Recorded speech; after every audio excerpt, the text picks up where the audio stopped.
going on, YouTube? This is going to be the Poor Man's Swordsoul deck profile. If you don't have enough money to, like, let's say, buy Baronne to Fleur, which I think still is $60 after the reprint in Maze of Memories, this is going to be the deck for you. It's super competitive still, even without, like, the main staples like Baronne, because, I mean, Baronne's good if you know what your matchup is, but, like, honestly, I feel like Sinister Sovereign might outpace her in some cases. But anyway, let's just go into it. There's a Tenyi Swordsoul, which makes it even cheaper. But yeah, let's go into it. So right now I'm running 3 Adhara. Essentially, I'm running 3 of the basic Swordsoul cards. Sorry, 3 of the basic Tenyi cards. So 3 Adhara, 3 Vishuddha, and 3 Ashuna. And then for extra spice, you throw in Sathuna there. She's a level 4, which can come in handy. Let's say Ashuna effect, especially summon her from deck. If you had like an interruption or something. Let's say they blew up your Moyi or something like that, but you still have a token, that gets you to some place. All right, that's it for the Tenyis. That's really all that is. I mean, just basic. It just helps you extend or even start, honestly. They are starters. Ashuna and any other Tenyi is a starter. Gets you level 8. All right, so you're going second cards, the honorary Moyi, essentially. You got your Incredible Ecclesia, the Virtuous. You can run 2 of these. I like to run 3. Just gives you even more starters.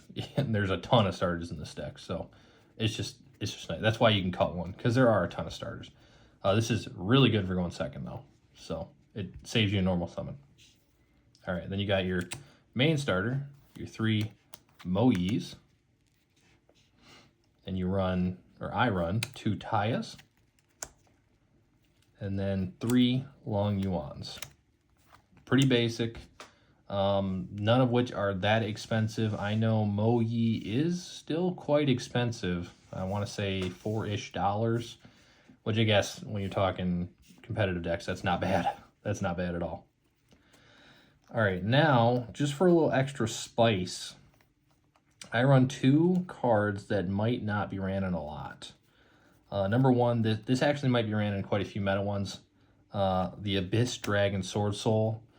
And he's kind of spicy. I mean, he throws in a little bit of extra, I don't know, just a little bit of extra danger, I guess.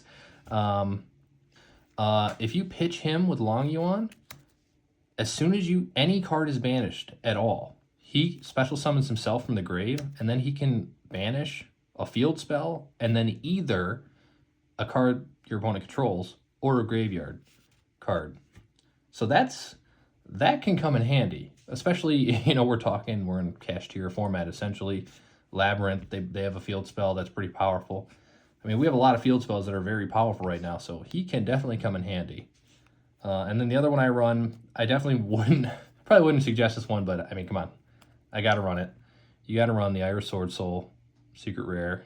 I mean, if I could get the Starlight Rare, I would, but, I mean, I think you know why. All right, back to normal cards. You got to run 3 Swordsoul Emergence. Yes, I am currently using proxies. The emergences are on the way. They're ordered from TCG Player, but unfortunately have not arrived yet. But yes, 3 Emergence is pretty much a must. That's pretty much what everybody runs. You got your 1 Swordsoul Blackout. That is your trap. Basically pops 2.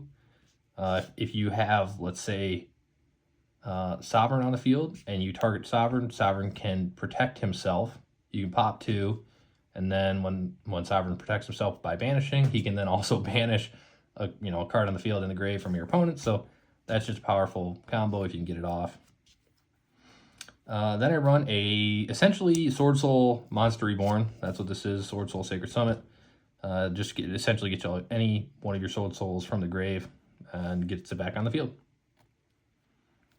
Heavenly Dragon Circle, just a quick effect spell to essentially dodge card effects. So you can just essentially tribute 1 worm, add 1 from your deck to your hand, or if you tribute a non-effect monster to activate this effect, you can special summon it instead, but its effects are negated. So basically, if you use an effect on the field with your Swordsoul cards, and you want it, if let's say they hit it with a, I don't even know, a destruction effect or something, or a negate that's on the field that's targeted, like Imperm, you know, Heavenly, dodges. Another pretty much mainstay, also very cheap, Pot of Desires at 2. You can only run 2. If we can run 3, we'd run 3. It's always a good card to have in your hand. You can essentially only use it twice, though, in a duel, because if you use it more than twice, you have no cards left. So 2 is okay because of that, since you can essentially only use it twice. Then you have your Protection, called by, I mean, Ash is a card. And it helps with that. Nobody runs DP anymore, but, you know, called by is just a very, very powerful card. And then after that, essentially, for the main deck, you just have your hand traps. I mean, a mainstay is 3 Nibiru's. I don't know where my other one is. I have a third that should be in here. But, I mean, you essentially have 9 spots available. So you have your 3 Nibiru's, whatever, 3 Ghost Spells. If it's a graveyard-dependent deck, you know, you got your Ashes, Effect Failures, Imperms, what have you. But these are very cheap. Obviously, you got your Effect Failures. This is why I run them right now. And Ash, actually, with the new structure deck, has come down, so I'm definitely going to be picking up some Ash Blossoms. But yeah, Ghost Spell, Effect Failure, Nibiru's, all relatively cheap. And now Ash is too, so that's awesome. But yeah, you essentially have around 9, you probably could even pump it up to like 12 slots for hand traps or board breakers. If you want to run into board breakers, I mean, you could run, if you plan on going second every turn, and you can make this deck to go second every time, you could just, instead of hand traps, run Evenly Matched, or, you know, Lightning Storm, or obviously you can run Book of Eclipse, Book of Lunar Eclipse, your more Kashtira focused removals. I mean, and you can side in your, you know, back row removal, whatever you might need. But yeah, definitely very open, and that's what makes the deck, honestly, I would feel so powerful, is because it's so consistent, and yet it still can be stuffed to the brim with hand traps and board breakers, and I think that's why it's still in the format, really, because the board it makes isn't that hard to break, honestly. It's recovery, and it can just work through other hand traps so easily, and it can just fit so much interruption. So I think that's why it's still in the format. All right, so that is the main deck. The extra deck, where things can get a little bit expensive. So, all right, you run 2 Grandmaster Chixiao. That is a staple. You have to run 2 Grandmaster Chixiao. He's a searcher. He's a targeted negate. He's just all around awesome. I run 1 chengying. You probably can run 2 if you really wanted to, but I think the 1's really good enough. He's kind of hard to get rid of. Pretty powerful boss monster. Little Spice, Ice Jade, Ymir, Agrine? I don't even know how to say the word. But yeah, that's a new one that just came out. So essentially this protects from destruction and banishment, and if you use it as a quick effect to protect your monsters, you can banish that card and a card with the same name in the graveyard if it exists, if it's in the graveyard. So definitely kind of a cool protection card. Also, if any cards are banished, it comes back from the grave. So it's extremely hard to get rid of. They essentially have to banish it while it's in the grave to get rid of it. Because any one of your effects, so chixiao, chengying, it would essentially bring that back on the field. So that's a hard card to get rid of, and it's 3,000 beat sticks, so it's pretty big. All right, and you got your Sinister Sovereign, longyuan. This is essentially my Baronne right now. He's 2 interruptions instead of Baronne's 1. And he burns for 2,400, essentially. If you count a Synchro Summon, it's 3,600, and then his 2 effects are 1,200 each. Very, very good card. I feel like he's extremely slept on.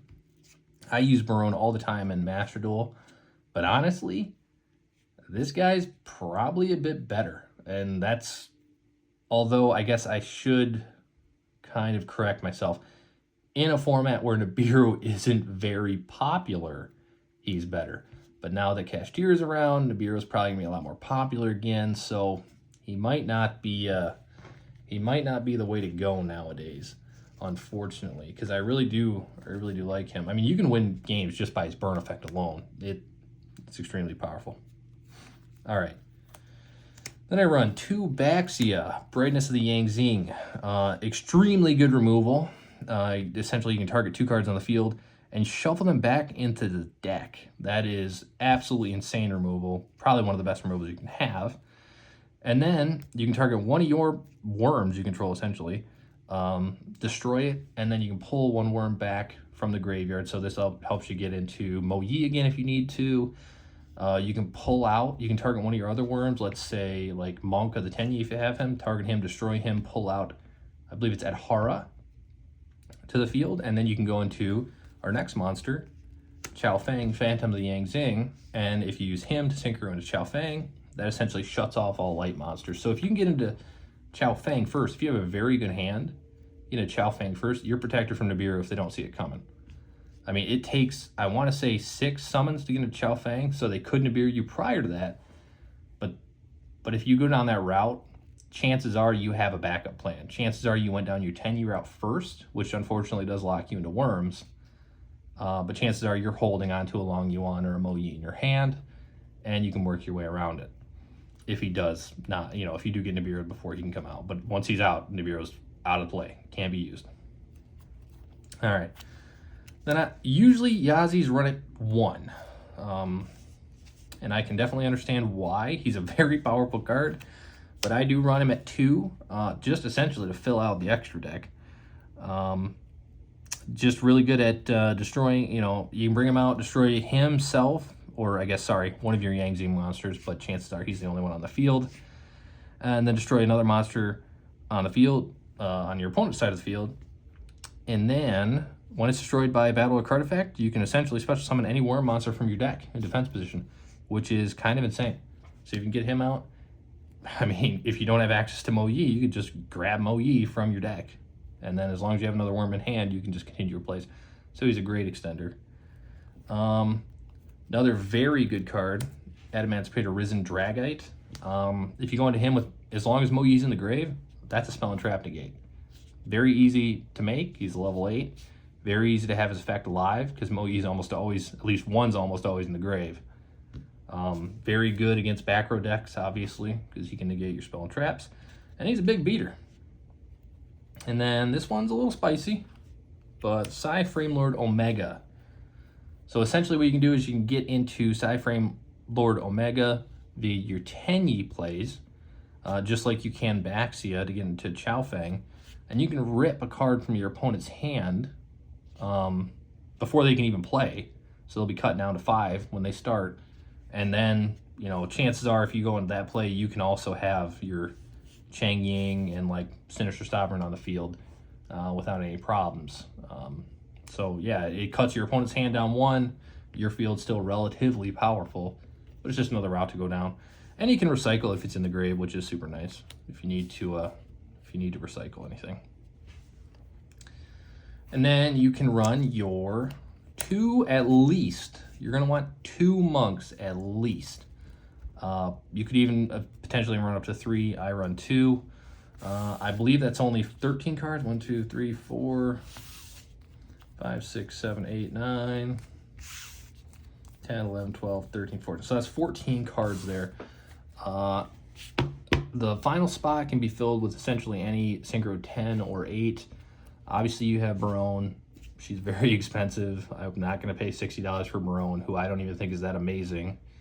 Berserker, the Tenyi, also relatively expensive. It's like 17 bucks, but also a very good synchro to go into. It's a worm, works perfectly with the deck, gets a banish effect on any monster effect, I believe.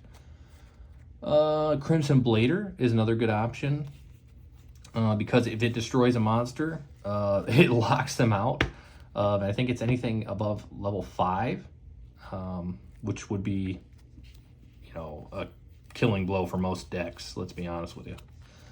But yeah, that's what I've got so far. I'm still working on it, still play testing.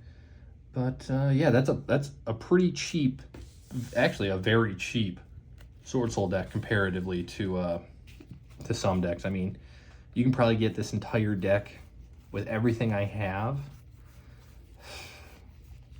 probably for under $100 if you're very, you know, if you're very good about it. If you're finding the good deals, you can probably get everything you want for under $100. A maximum of $150, and it's a very competitive deck, so it's very hard to beat. But yeah, I mean, it's not like Qixing, which is like $1,000 at least to have a competitive deck. I just don't see the point, especially when these decks can beat Qixing so easily if you run the right outs. Like obviously Nibiru destroys Qixing if they go over 5, if they don't work around it, if they're not careful.